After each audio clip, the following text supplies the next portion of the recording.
Casi siempre, por no decir siempre, a veces hay un casi. El ceremonial para este servidor es especial. Eso no quiere decir que tenga que ser especial para otras personas. Sin embargo, es una herramienta poderosa. No para desarrollar poder, sino para afirmarse, para entrar en armonía con el cosmos. Entonces, la vida se vuelve mucho más fácil, realmente mucho, mucho más fácil. Bueno, y cuando se prepara a un gurú, a un gelón para gurú en este linaje, cuando se termina la instrucción, se le indica que luego del ceremonial comparta lo que trae en su alma. Si le preguntan, si le consultan, y si no, se cierra y todo está muy bien, lo mismo. Pero para eso le sacaron las sandalias, porque son el símbolo del camino de esa persona, a ver qué puede compartir, qué puede dejar. Ya no más con lo que hicimos es suficiente. Pero si tienen ganas de que conversemos de algo,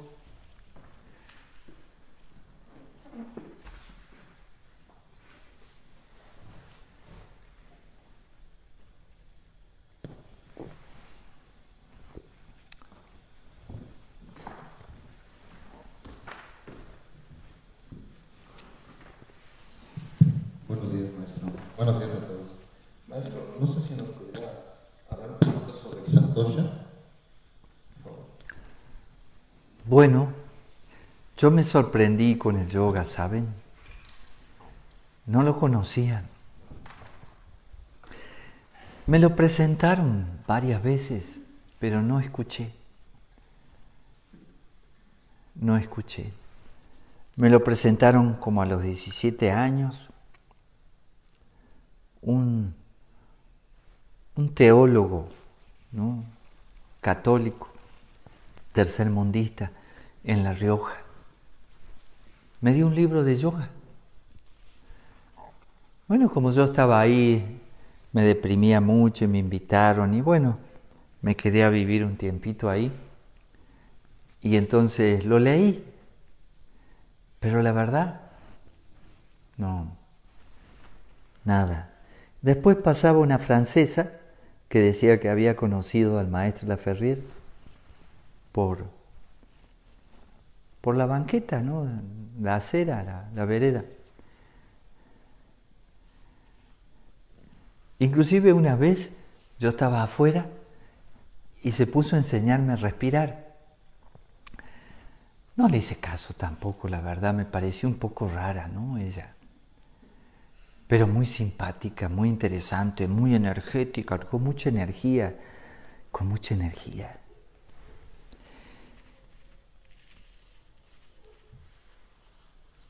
Y cuando me regalaron el Yug Yoga Yoguismo, que fue un muchacho que era vecino y que había escuchado a Francesa, ¿no?, un ser humano maravilloso, muy especial. Y entonces me puse a ver el libro. A mí me sorprendió cuando explica el maestro el yama y el niyama. Me sigue sorprendiendo, ¿no?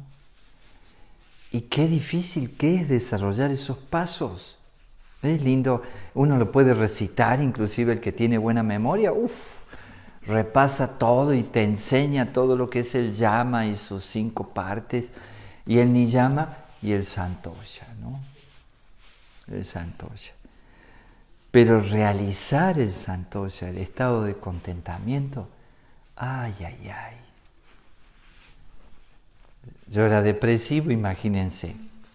De la depresión a la euforia todo el tiempo, con los placeres mundanos, ¿no?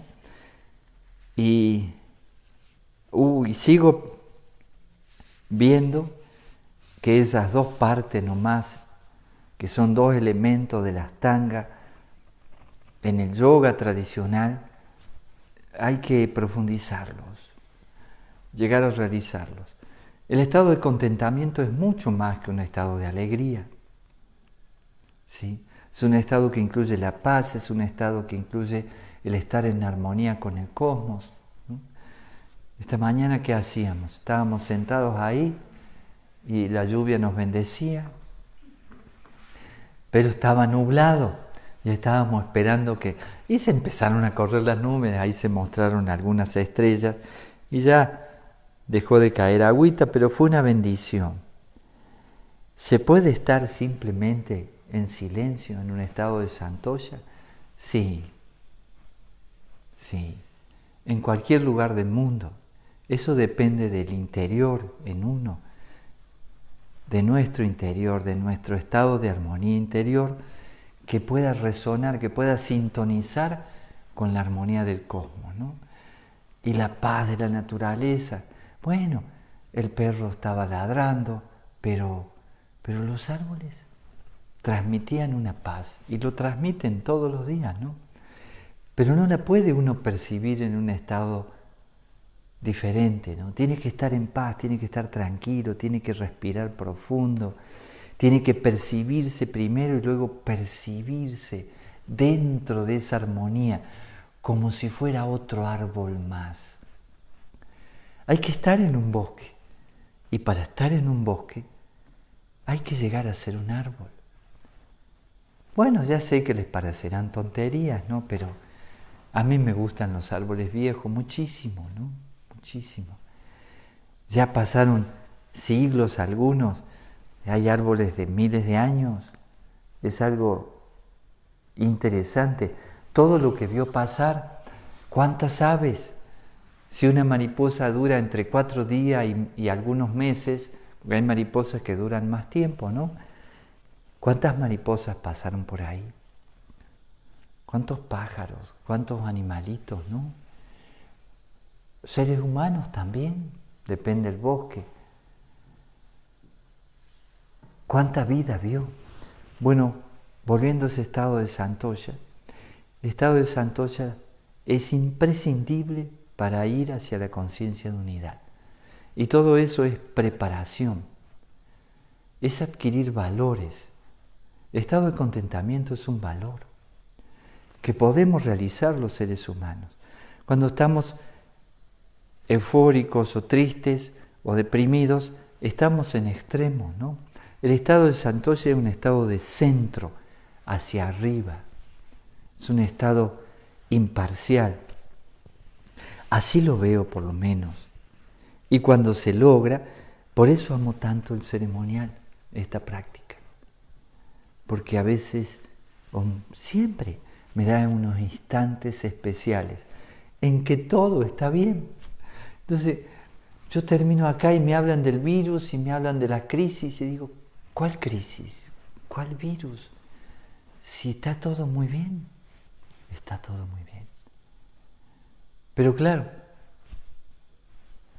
no digo que esté todo muy bien, sino que como, de acuerdo a cómo te sientas, así ves el universo, ¿no?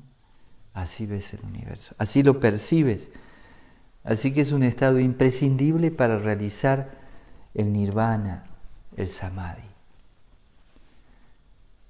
Y no tiene nada que ver con un estado de sufrimiento como es lo que nos recomendaron durante ya 2000 años más o menos. Así que imagínense, yo sé que molesto con estas cosas, pero ¿cuántas veces se afirmó que la risa es pecado? Que el placer es un pecado. ¿Sí?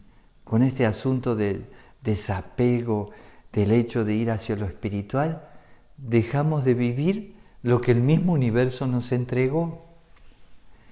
Y no hablemos ni siquiera de la sexualidad, hablemos solo de vivir bien, de disfrutar de la vida. De la vida. ¿Sí? No, porque esto es un valle de lágrimas. Y bueno, sigan llorando, yo no sé qué decirle a la gente. Sigan en un valle de lágrimas. ¿Está bien? Sangre, sudor y lágrimas. En parte es cierto, ¿no? Porque hay mucha gente que sufre. ¿Será posible hacer algo para que la gente deje de sufrir? Bueno, por si alguien por primera vez entra aquí, la propuesta de la Red GFU es brindarle herramienta a los seres humanos para que vaya a un estado de santoya, a un estado de contentamiento, por su propio esfuerzo. ¿Sí? No se va a salvar porque lo salva algún gurú, algún satarjat, no. Le pueden dar una mano si la persona lo necesita, eso seguro, pero él tiene que hacer su propio camino. Y puede cualquier ser humano vivir el santoya, sin ninguna duda, ¿no? Sí. Bueno. María del Carmen Arriaga, buenos días a todos los que están en línea y aquí también. Comenta, espera algún día venir a este lugar, se ve muy bonito y con mucha paz. Y le pregunta Jorge Rojas, querido maestro, le preguntaron al hermano mayor qué es la verdad. La verdad es el conjunto de todas las verdades y todas las mentiras. ¿Es así o cuál es el detalle?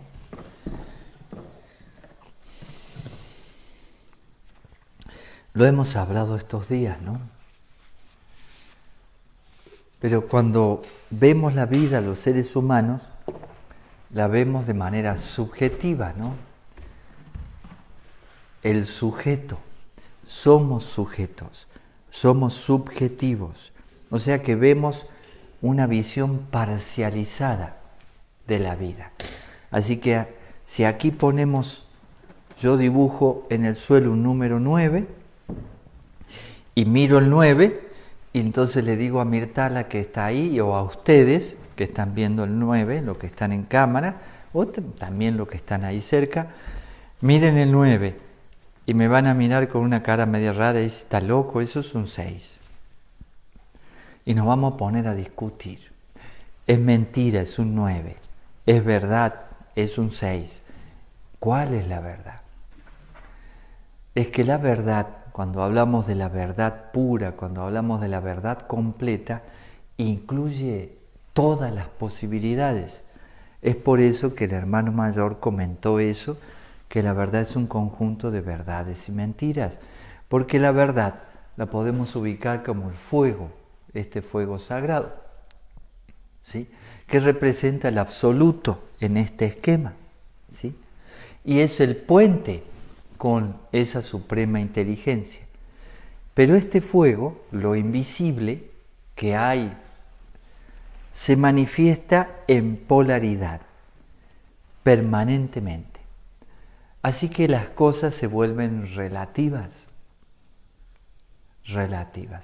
Claro, podemos afirmar y tener un concepto de la mentira y de la verdad, pero de verdad las cosas son relativas y está incluida la mentira, como está incluido el caos dentro del gran orden, porque hay un orden parcial y un desorden parcial, y los dos se ayudan mutuamente.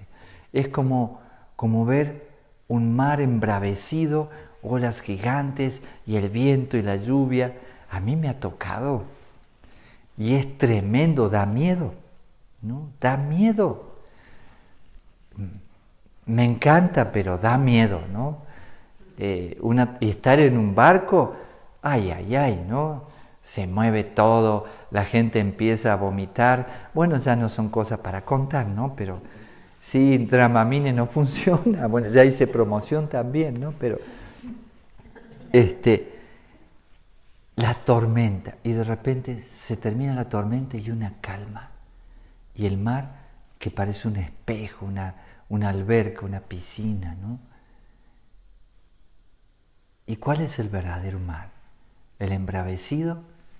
¿El que está calmado? ¿Cuál es la verdad?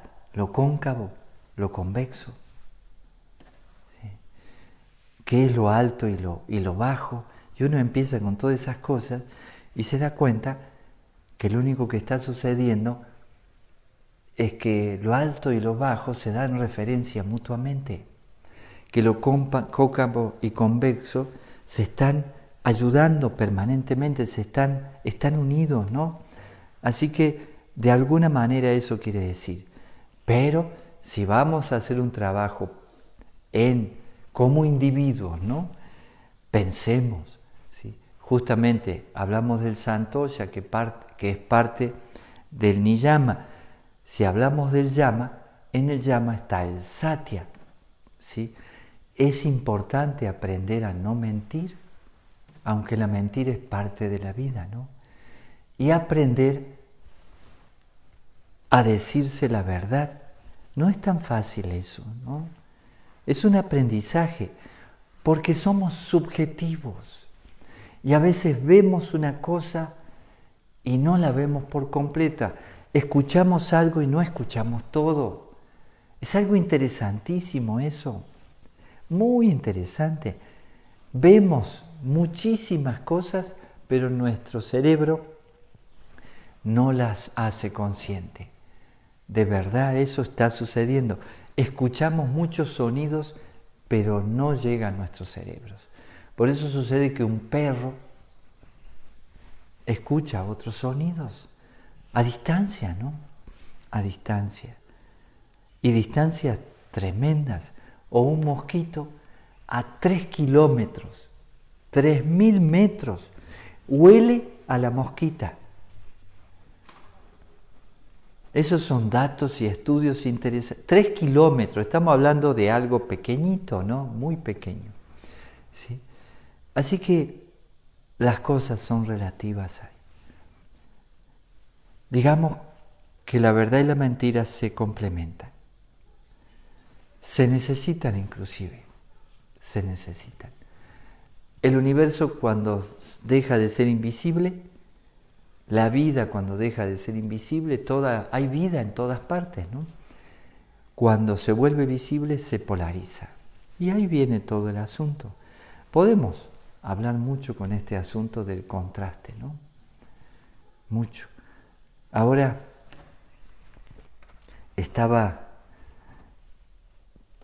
pintando, ¿no? Agarré una estampita que me dio el maestro Gustavo, que es el Cristo Rey, pero tenía muchos negros, ¿no? ¿Puede acercarse? Bueno, la acerco. ¿Ahí se ve? Sí. Bien. Y entonces me puse a poner unos marrones, unos blancos, y dejé lo oscuro, pero le puse un poquito de óleo, ¿no? Blanco, marroncito. Fui poniendo ahí y ¡tac! Se ilumina, ¿no? Pero se ilumina porque hay sombras. Si no,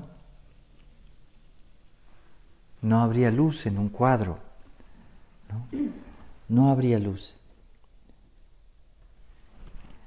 Es algo interesante este asunto. Por eso, cada vez que los seres humanos pretendemos dividirnos, separarnos, no nos damos cuenta que lo que estamos alejando es una parte de nosotros mismos, ¿no? Cuando nos enemistamos con otras personas, cuando nos quedamos resentidos y ya no queremos verla nunca más. Y a todos nos pasan esas cosas, ¿no? Sí, a todos nos pasan esas cosas. Pero ahí estamos alejando parte de nosotros mismos, porque estamos muy conectados, ¿no? Así que más. Le comento que su hermana querida no está bien. Mi hermana Margarita. Qué buena onda, Margarita.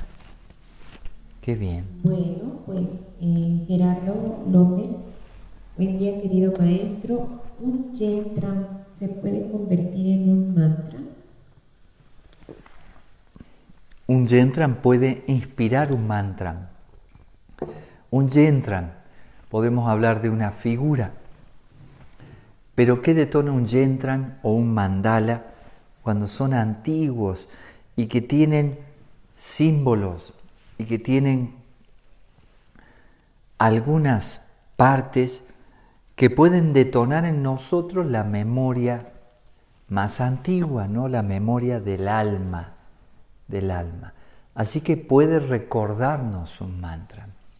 Sí, sí. Por eso, en cierto momento puede haber concentraciones en un yentram. ¿Sí? ¿sí? Las más comunes que la gente conoce son los mandalas, ¿no? Es algo muy interesante ese asunto, muy, muy interesante. ¿Sí? De alguna manera, esto es un Yentran para mí, porque me dice cosas, ¿no? Un Cristo Rey, Cristo, la conciencia crística, la conciencia búdica, la conciencia superior, con el mundo en sus manos y con un cetro, o sea, para que el mundo se llene, ¿sí? Empiece a verse influenciado por una conciencia superior, y la necesitamos. Así que uno podría meditar en un Yentran, sin ninguna duda, ¿no? Hay que elegir bien. ¿Qué más?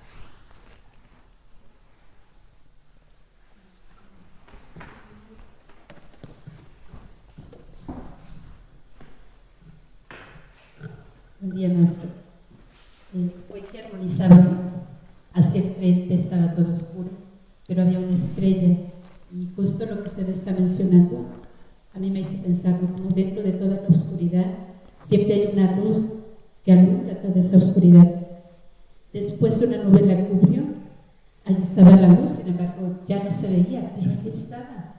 Así es en nosotros los seres humanos. Así es la vida misma.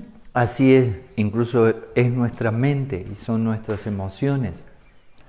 Cuando hay negros nubarrones de resentimiento, de odio, de demasiada tristeza, de depresión, de sufrimiento, no vemos la luz.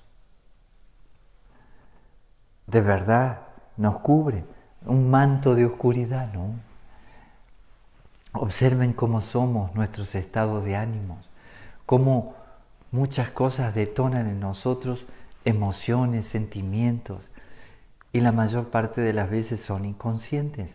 Así que hay que aprender a manejar eso para despejar el cielo y poder mirar bien, ¿no? Por eso somos tan subjetivos, ¿no? Por eso, ¿no? Sí. A veces algunas personas me cuentan y entonces la pregunta, bueno, este fin de semana, y a veces viene gente y conversamos, ¿no? Yo estoy al servicio de las personas, alguien pide una cita, conversamos un rato, pero hay gente que te comenta su crisis y entonces quiere saber qué siente por la otra persona, ¿no? Entonces le haces alguna pregunta, pero cuando te das cuenta que lo ve hermoso, ya sabes que lo ama, porque está bastante feíto, ¿no? Pero lo ve hermoso. Y eso es lo que hacemos. Permanentemente le ponemos un color a nuestro cristal, a nuestra visión, ¿no?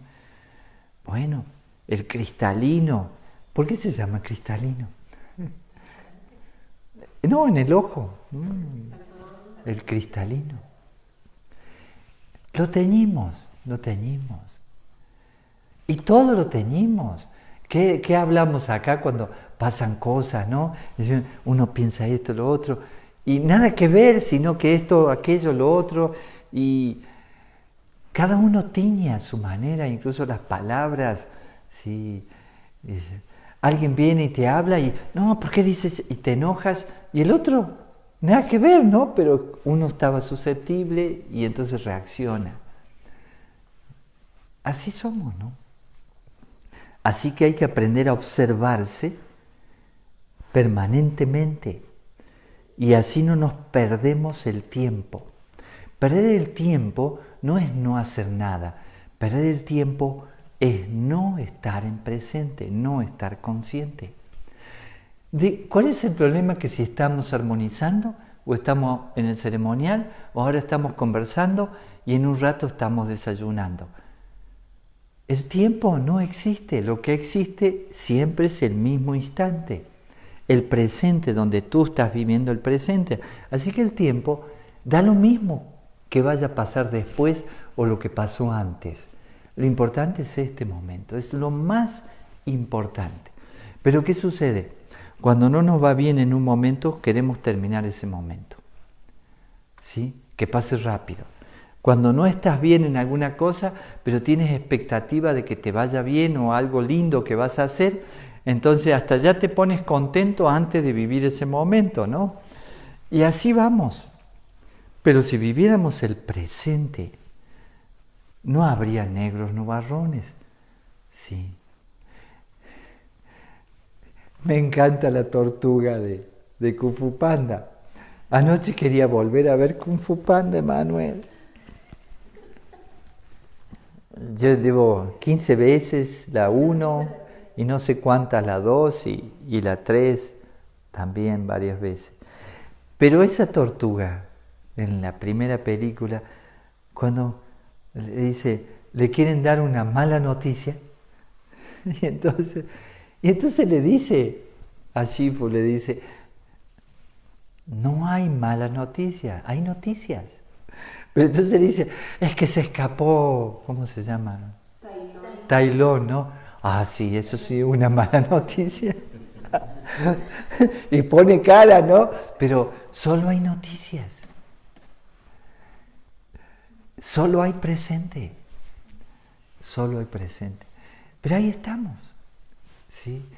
Viviendo la expectativa del futuro y la desgracia del pasado, y a veces la desgracia del presente, porque tienes un pasado que disfrutaste mucho y en el presente te la pasas mal.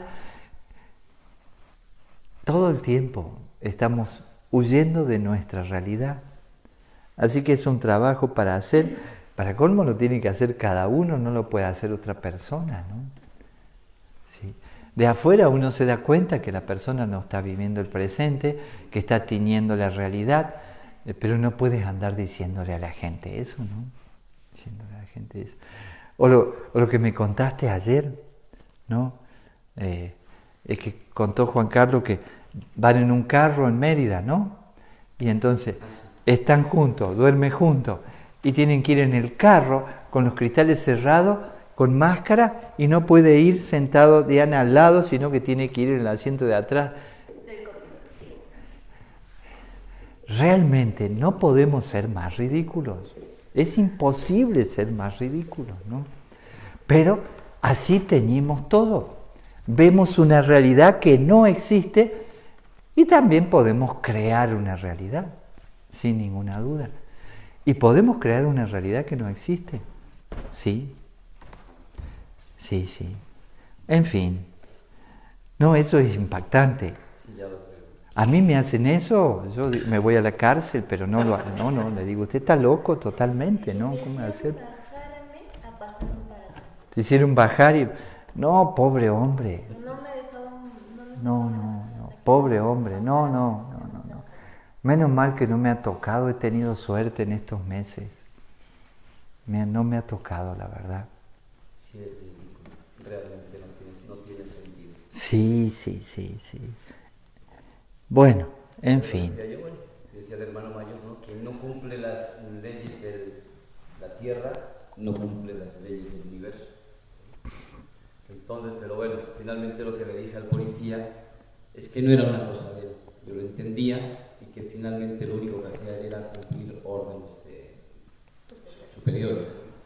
Pero realmente sí es totalmente absurdo, ¿no? Que te levantes de la cama, te metas en el coche y uno te tenga que ir atrás con cubrebocas y el otro adelante.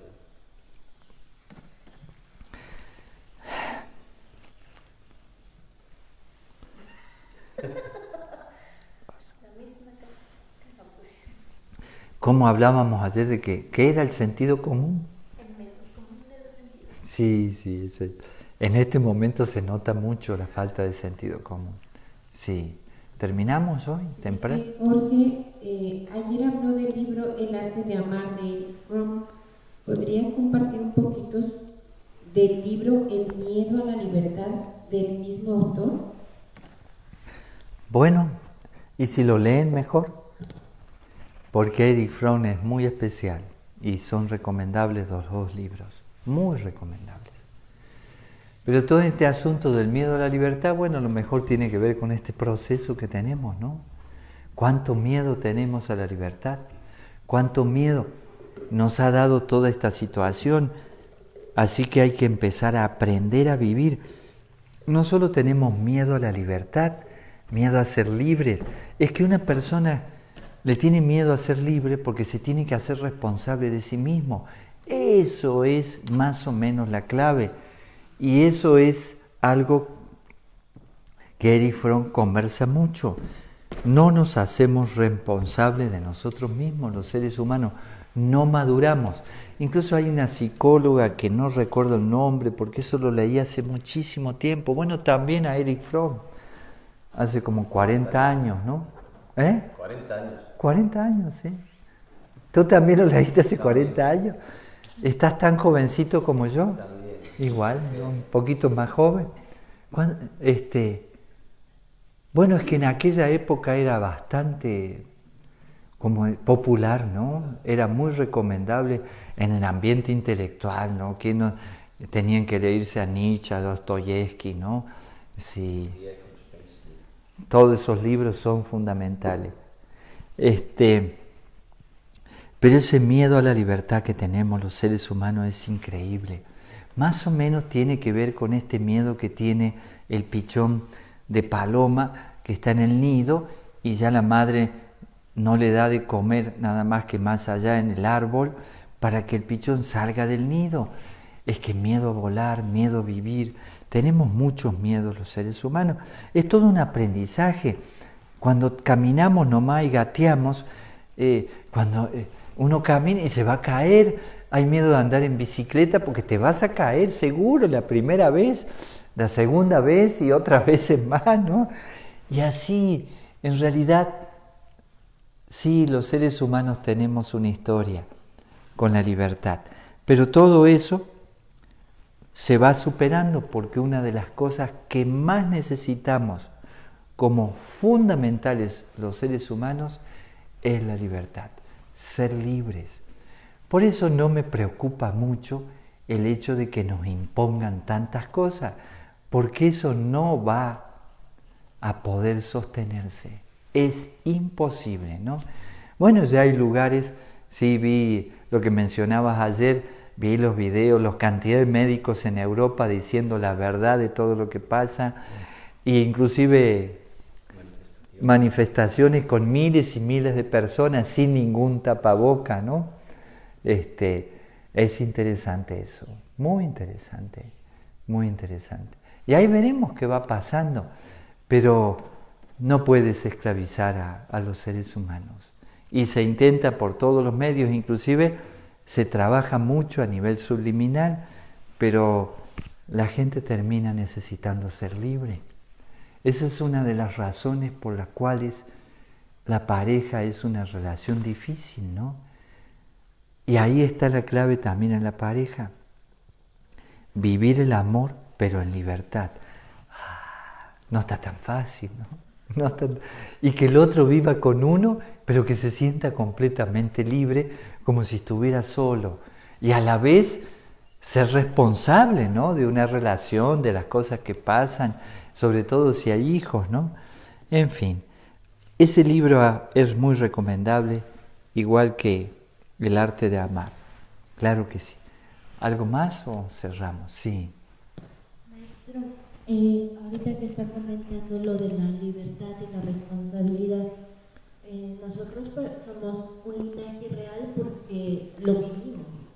Pero ¿qué pasa con nuestros miembros o con nuestros compañeros que llegan a esa comodidad o a ese conformismo pensando que siguen pues un linaje? Que están dentro del linaje y que no hacen nada. ¿Eso es lo que quieres decir? Sí. Para resumirlo, sí. Bueno, esas son palabras muy finas, pero más o menos. Es que la evolución es individual. Y cada uno evoluciona de acuerdo a su ritmo. Entonces no le podemos imponer a las personas que vayan más rápido, más lento. Cada uno debe evolucionar a su ritmo. Y hay gente que de repente está un tiempo avanzando mucho en muchas cosas y se detiene, ¿no? Y está un tiempo como reciclando, como comprendiendo. Y bueno, puede pasar 1, 2, 3, 4 años y a lo mejor después agarra nuevamente la marcha. Para mantenerte continuamente en marcha, necesitarías una autodisciplina, cultivarte diariamente. Y generalmente eso no es fácil, sobre todo porque la sociedad de consumo, la vida cotidiana, te come, así directamente, te absorbe. Nadie se salva de eso si se descuida un poco. Y he visto que se puede comer la vida cotidiana a un iniciado de 6º grado, de 5º grado, de 4º, de 3º, de 2º, a cualquiera. Apenas te descuida, te absorbe la sociedad. Por gravedad. Por gravedad. O sea, evolucionar, subir, requiere un esfuerzo.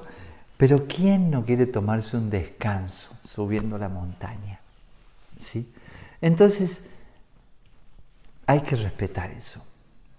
Pero sin ninguna duda, a veces sucede que, bueno, hay menos actividad y más actividad. Un día, yo de verdad que a mí me molestaba todo eso y lo conocí aquí en este lugar en el año 85. Y me di cuenta, gente que trabajaba y gente que no trabajaba, con grados iniciáticos, ¿no? Gente que no hacía nada. Y gente inclusive que venía a mirar cómo trabajábamos. No, de verdad, hasta le podría dar nombres, ¿no? Pero no. Y trabajaba el maestro, todos estábamos ahí pico y pala, claro, no está tan bonito. Y gente que se paraba a mirar y nos criticaba cómo estábamos haciendo el trabajo. Que se parara a mirar y no hiciera nada, vaya y pase, pero ya cuando se ponía a criticar, nos mirábamos con ganas de hacer una bolita de barro así y hacemos una guerra, ¿no? Es interesantísimo todo ese proceso. Pero cuando compramos Piedra del Sol, sumamos todos los aportes. Hubo gente que puso $1 y gente que puso miles de dólares. Y entre todos compramos la RAM.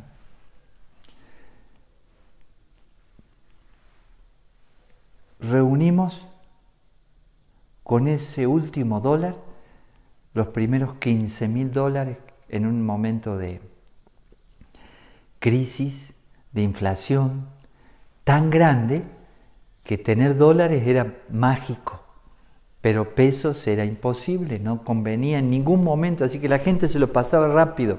Y no era una broma. Si vendías una mercadería a la mañana y no la comprabas al mediodía, a la tarde no la comprabas con el mismo dinero. No la comprabas más, o sea que perdías. Hubo gente que prefería no vender, ¿sí? Y entonces $1 era valiosísimo, valiosísimo. Una casa que podría valer $80,000 se podía comprar en $8,000. Compramos el Arran que valía $300,000 a $64,000. Sin dinero además. Pero esos $15,000 había $14,999. Y la dueña quería $15,000 para firmar el boleto. Faltaba $1. Sí, tiene valor un pequeño esfuerzo. O como decía el maestro Estrada, déjenlo que hace número. ¿Sí? Hace número, ¿no?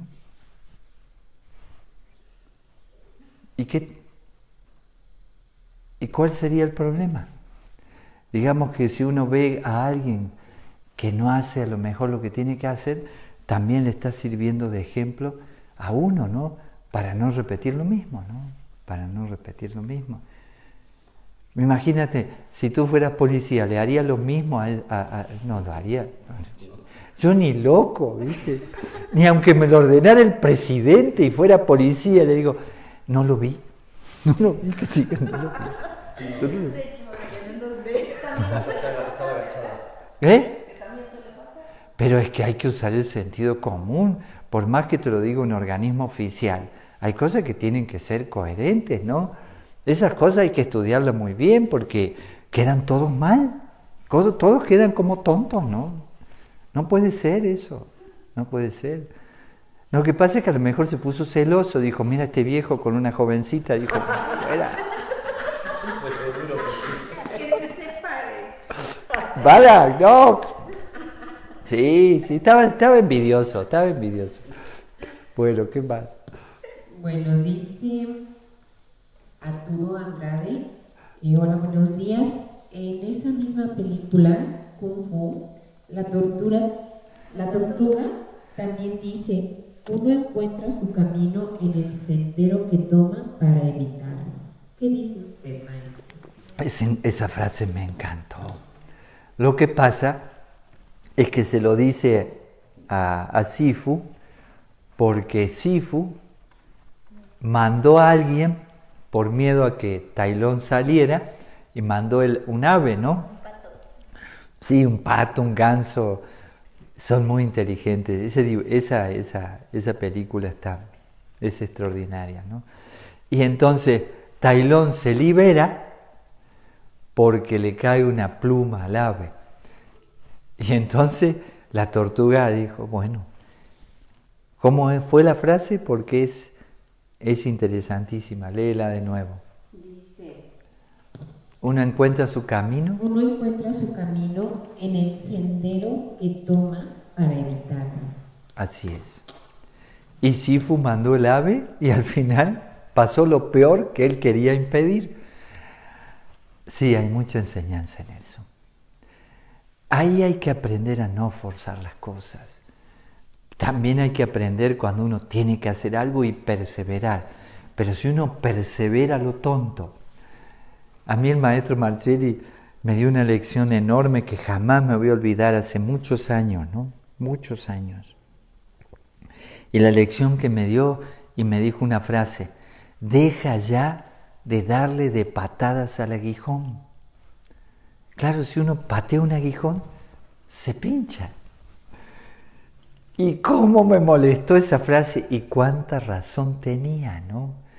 A veces uno quiere perseverar en algo que no conviene, que le hace sufrir. Así que hay que aprender cuándo hay que hacer el esfuerzo, cuándo hay que perseverar, cuándo hay que hacer simplemente dejar las cosas como están. Es un aprendizaje, ¿no? Es como saber hablar y saber cuándo hablar y saber callar, cuándo callar, ¿no? Todo es de esa manera. Nos sirve para evolucionar.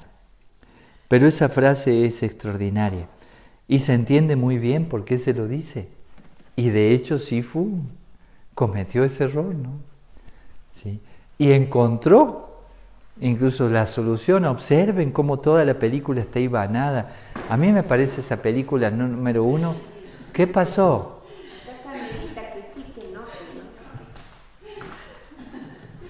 ¿Qué pasó, Carmen? ¿Cómo saber cuándo sí y cuándo no lucha? Si de todos modos terminan sufriendo. ¿Quién? Sí. Cuando luchas, sufres. Cuando no luchas, sufres. A ver, si nació para volar el ave, ¿qué decía el poeta? Que nació para luchar el hombre, ¿no? Los seres humanos. La lucha es lo más natural. Siempre es una lucha. Muchas gracias. Siempre, siempre. Lo que pasa es que hay que aprender a disfrutar de la lucha, a disfrutar del trabajo, a disfrutar de la vida, a disfrutar de los problemas. ¿Cómo a disfrutar de los problemas? Hay gente que se mete en problemas para poder resolverlos. Además, yo les digo que gente se mete en problemas. Lourdes, Carmelita se meten en el Ashram. No, eso es meterse en problemas. Mirtala, la primera que decidió meterse, no le dijo el maestro Gustavo, ¿quiere ir de directora de Ashram? Mirtala se quedó ahí estupefacta. Se le abrieron los ojos y aceptó. Eso es meterse en problemas, ¿no? Es meterse en problemas. El asunto es qué pasa en lo que vive, ¿no? ¿Qué pasa en lo que vive? Lo que pasa es que encontró su camino porque sí fue en ese, si hablamos de esa circunstancia, él tenía una deuda, ¿no?, con Tailón, porque lo había hecho muy orgulloso, el propio orgullo de él, ¿no? Y entonces él creó o hizo que un discípulo se volviera, digamos, bueno, demasiado egocéntrico, ¿no? Y era peligroso. Al final de cuentas, quedó en paz cuando se terminó la amenaza de Tailón, digamos, ¿no? Sí. Por eso Emmanuel anda con la llave, ¿cómo se llama? Dáctila Ushi, ¿no? Y ayer quería hacer desaparecer la mesa. Digo, Emmanuel, no la desaparezcas a la mesa porque la necesitamos. Estábamos comiendo. Estaba comiendo, ¿no? No. Es algo muy importante el aprender qué hacer en cada momento. Pero ¿cómo desarrolla uno la conciencia si no comete algún error? Por eso hay que arriesgarse a vivir, hay que arriesgarse a ser libre, hay que arriesgarse en la aventura. Y me temo que el problema psicológico que vamos a tener como humanidad después de esta situación va a ser grave, porque mucha gente se ha alejado de la gente, ¿sí? Ayer me comentan que hablan por teléfono un par de personas y no querían venir. Dicen, no, es que ahí se abrazan y se besan. ¿Está bien?